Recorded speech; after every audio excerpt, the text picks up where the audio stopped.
সম্মানিত দর্শক শ্রোতা, আমরা রয়েছি মধুমেলায়। মাইকেল মধুসূদন দত্তের জন্মস্থান যশোরের সাগরদাঁড়িতে।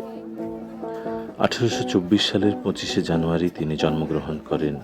এজন্যেই এই দিনকে উপলক্ষ করে এই মেলার আয়োজন করা হয়। মহাকবির সনেটগুলিকে প্রথম সুরারোপ করেন সুরবিতান সঙ্গীত একাডেমি যশোরের প্রাক্তন অধ্যক্ষ প্রয়াত শাহ মোহাম্মদ গোলাম মোর্শেদ, এবং এগুলিকে তিনি মধুগীতি নাম দেন।